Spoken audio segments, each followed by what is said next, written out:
امامہ کو دور سے ہی لان میں بیٹھے دیکھ لیا۔ وہ کانوں پر ہیڈ فون لگائے واک مین پر کچھ سن رہی تھی۔ وسیم دبے قدموں اس کی پشت کی جانب سے اس کے عقب میں آ گیا اور اس کے پاس جا کر اس نے یکدم امامہ کے کانوں سے ہیڈ فون کی تار کھینچ لی۔ امامہ نے برق رفتاری سے واک مین کا سٹاپ کا بٹن دبا دیا۔ کیا سنا جا رہا ہے یہاں اکیلے بیٹھے؟ وسیم نے بلند آواز میں کہتے ہوئے ہیڈ فون کو اپنے کانوں میں ٹھونس لیا، مگر تب تک امامہ کیسٹ بند کر چکی تھی۔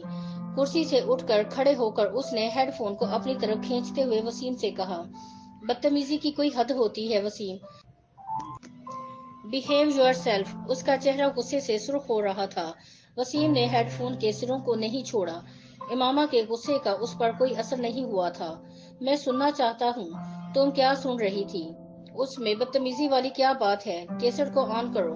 امامہ نے کچھ جھنجھلاتے ہوئے ہیڈ فون کو واک مین سے الگ کر دیا۔ میں تمہارے سننے کے لیے واک مین لے کر یہاں نہیں بیٹھی، دفع ہو جاؤ یہ ہیڈ فون لے کر۔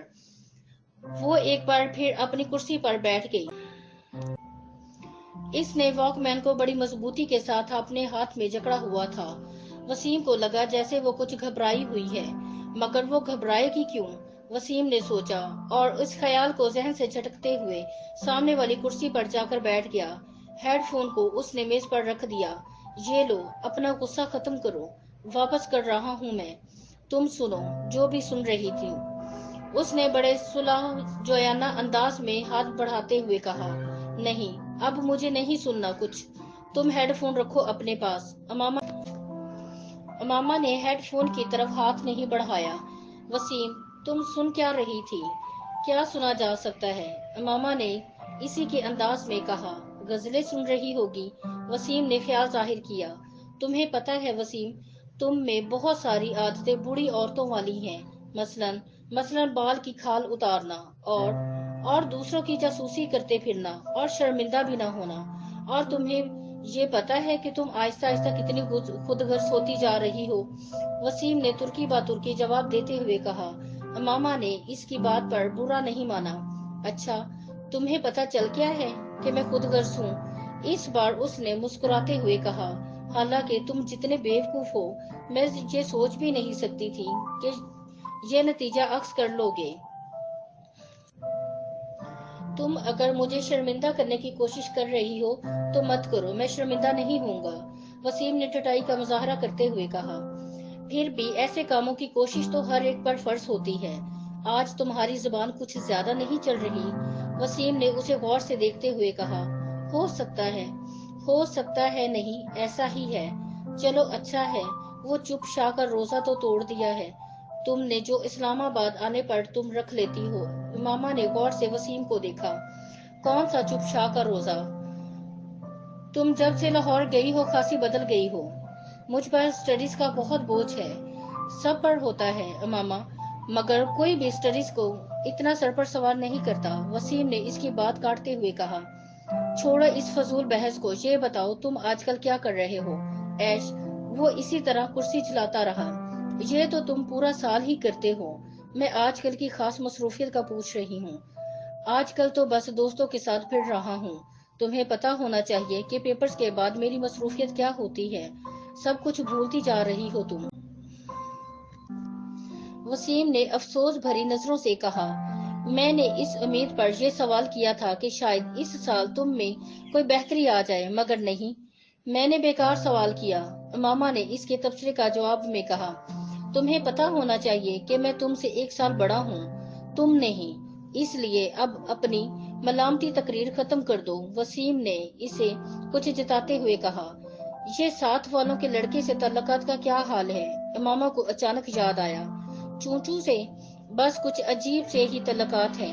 وسیم نے کندھے جھکاتے ہوئے کہا، بڑا عجیب سا بندہ ہے وہ، موڈ اچھا ہے تو دوسرے کو 7ویں آسمان پر بٹھا دے گا، موڈ خراب ہے تو سیدھا گٹر میں پہنچا دے گا۔ تمہارے زیادہ تر دوست اسی طرح کے ہیں۔ امامہ نے مسکراتے ہوئے کہا، کند ہم جنس باہم جنس پرواز؟ نہیں، خیر ایسی بھی کوئی بات نہیں ہے، کم از کم میری عادتیں اور حرکتیں چوچو جیسی تو نہیں ہیں۔ وہ تو باہر جانے والا تھا نا؟ امامہ کو اچانک یاد آیا، ہاں جانا تو تھا، مگر پتہ نہیں، میرا خیال ہے اس کے پیرنٹس نہیں بھجوا رہے۔ حلیہ بڑا عجیب سا ہوتا ہے اس کا۔ مجھے بعض دفعہ لگتا ہے ہپیوں کے کسی قبیلے سے کسی نہ کسی طرح اس کا تعلق ہوگا یا آئندہ ہو جائے گا۔ تم نے دیکھا ہے اسے؟ کل میں باہر سے آ رہی تھی تو دیکھا تھا، وہ بھی اس وقت باہر نکل رہا تھا، کوئی لڑکی بھی تھی ساتھ۔ لڑکی؟ جینز وغیرہ پہنی ہوئی تھی اس نے؟ وسیم نے اچانک دلچسپی لیتے ہوئے کہا۔ ہاں، مشروم کٹ بالوں والی، فیئر سی۔ ارسا؟ وسیم چٹکی بجاتے ہوئے مسکرایا۔ اس کی گرل فرینڈ ہے۔ پچھلی دفعہ تو تم کسی اور کا نام لے رہے تھے۔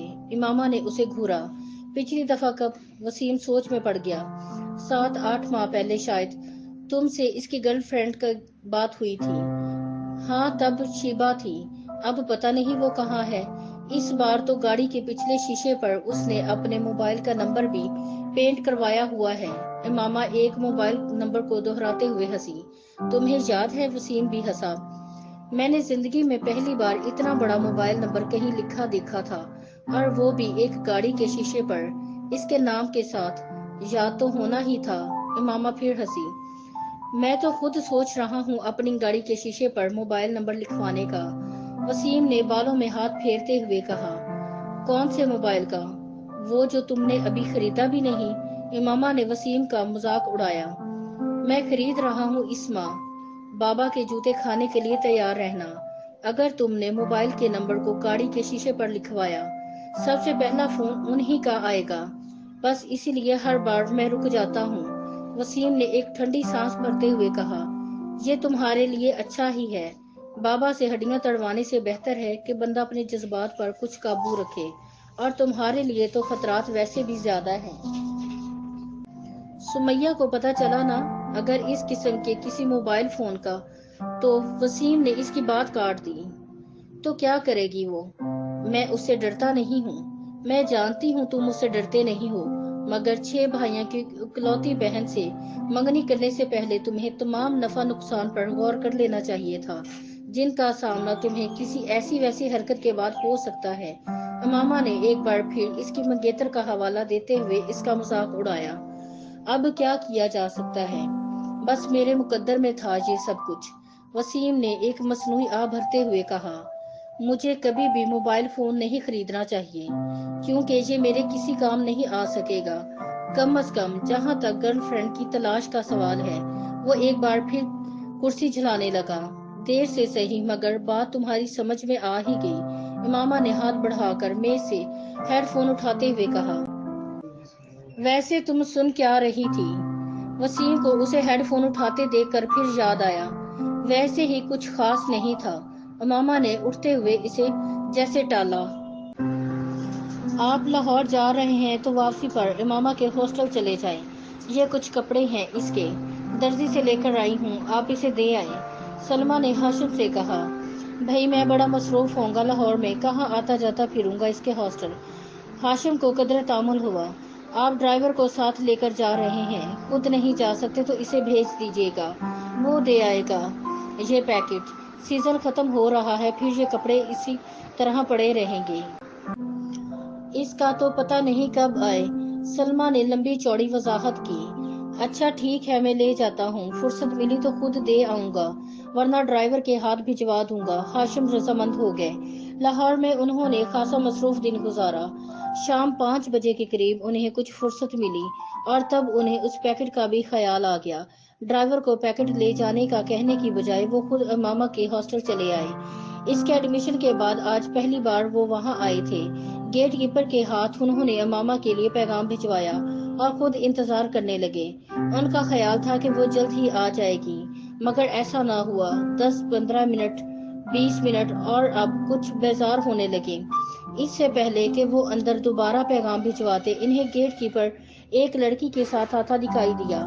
کچھ قریب آنے پر انہوں نے اس لڑکی کو پہچان لیا۔ وہ جویریہ تھی، امامہ کی بچپن کی دوست، اور اس کا تعلق بھی اسلام آباد سے ہی تھا۔ السلام علیکم انکل، جویریہ نے پاس آ کر کہا۔ وعلیکم السلام بیٹا، کیسی ہو تم؟ میں ٹھیک ہوں۔ میں یہ امامہ کے کچھ کپڑے دینے آیا تھا، لاہور آ رہا تھا تو اس کی امی نے یہ پیکٹ دے دیا۔ اب یہاں بیٹھے مجھے گھنٹہ ہو گیا ہے، مگر انہوں نے اسے نہیں بلایا۔